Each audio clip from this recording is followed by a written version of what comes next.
Hello மக்களே, இந்திய அளவில் பல்வேறு திரைத்துறைகள் இருக்கு. அதுக்கெல்லாம் எடுத்துக்காட்டாக விளங்குறது நம்முடைய தமிழ் சினிமா. தமிழ் சினிமாவில் நிறைய நட்சத்திரங்கள் உருவாயிருக்காங்க. சூப்பர் ஸ்டார் ரஜினி சார், உலக நாயகன் கமல் சார், நம்ம தளபதி விஜய் சார், நம்ம ஏகே சார், நடிப்பு நாயகன் சூர்யா சார், நம்ம எஸ்கே சார், இந்த மாதிரி பல ஸ்டார்ஸ் உருவாயிருக்காங்க. இவங்களுடைய படங்கள் எல்லாமே முதல் 25 கோடி ரூபாய் அடிச்சிருக்கு. அதோட தகவலும் இப்போ வந்திருக்கு. அது என்ன படங்கள்ன்றத இந்த வீடியோல பார்க்கலாம் வாங்க. சுரேஷ் கிருஷ்ணா அவர்கள் டைரக்ஷன்ல நம்ம சூப்பர் ஸ்டார் அவர்கள் நடிப்பில் ரிலீஸ் ஆன பாட்ஷா திரைப்படம் 40 கோடி அடிச்சிருக்கு. இந்த படத்தோட டைலாக்ஸ் எல்லாமே எல்லாருக்குமே தெரியும். இன்னைக்கு கூட இன்ஸ்டா ரீல்ஸ்ல எல்லாம் போடுறாங்க, ஸ்டோரியிலையும் போட்டு வைப் பண்றாங்க. அதுக்கப்புறமா நம்ம இயக்குனர் சங்கர் அவர்கள் டைரக்ஷன்ல நம்ம உலக நாயகன் கமல் சார் நடிப்பில் ரிலீஸ் ஆன இந்தியன் 1 இந்த படம் 50 கோடி வசூல் அடிச்சிருக்கு. இந்தியன் 2 எவ்வளவு வசூல் அடிச்சிருந்து தெரிஞ்ச கமெண்ட்ல சொல்லுங்க. ஸோ இந்த படமும் வேற லெவலில் ஹிட் ஆயிருக்கு. அதுக்கப்புறமா நம்ம ஏஆர் முருகதாஸ் அவர்கள் டைரக்ஷன்ல நம்முடைய ஏகே சார் அவர் நடிப்பில் ரிலீஸ் ஆன தீனா திரைப்படம் 25 கோடி வசூல் அடிச்சிருக்கு. தீனான்னு சொல்லிட்டு படம் டைலாக் சொல்லலாம். எப்படி உடம்புல கை இருக்கும், கால் இருக்கும், மூக்கு இருக்கும், மொழி இருக்கும், ஆனா உயிர் இருக்காது. அது அடுத்து நம்ம பார்க்க போற படம்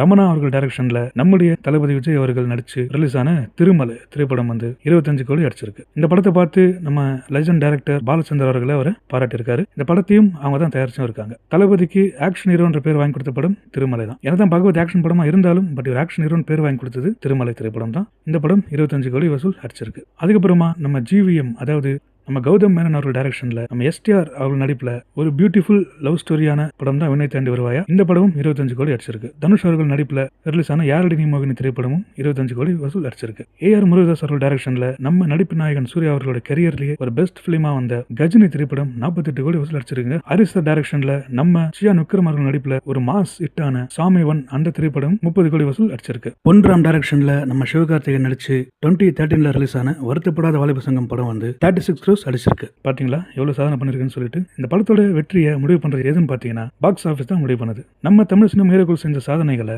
அவனோட ஃபேன்ஸ் எல்லாருமே செம்மையா செலிப்ரேட் பண்றாங்க. எவ்வளவு சாதனை பண்ணிருக்காங்கல்ல. நான் சொன்ன படங்கள்ல எந்த படத்தோட வசூல் நீங்க கேட்கும்போது ஆச்சரியப்பட்டீங்க, எப்படியா அப்படின்னு சொல்லி யோசிச்சீங்கன்றது மறக்காம கமெண்ட்ல சொல்லுங்க. நான் ஏதாவது படத்தை சொல்ல மறந்துருந்தேன்னா என்னப்பா எதை போய் மறந்துட்டே அப்படின்னு நினைச்சீங்கன்னா அதையும் மறக்காம கமெண்ட்ல சொல்லுங்க. இந்த வீடியோ உங்களுக்கு பிடிச்சிருந்தா லைக் பண்ணுங்க. சினிமாவுடைய ஃபேன்ஸா இருக்க உங்க ஃப்ரெண்ட்ஸ்க்கு ஷேர் பண்ணுங்க. மேலும் கருத்துக்களை கமெண்ட்ல சொல்லுங்க. இது போன்ற சினி அப்டேட்ஸ் தெரிஞ்சுக்கணும்னா நீங்க செய்ய வேண்டிய ஒரே விஷயம் தான், ஒன்னும் இல்லை நண்பா, நம்ம ரீல் அண்ட் ரியல் சேனலை மறக்காம சப்ஸ்கிரைப் பண்ணிக்கங்க. இப்போ உங்களிடமிருந்து விடைபெறுவது Cine Josh. Say the next video. Bye. அரசு, நீ ஊருக்கே மாசா இருக்கலாம், உயிருக்கு பயப்படா, ஜெயமலாடி நீ தூசு.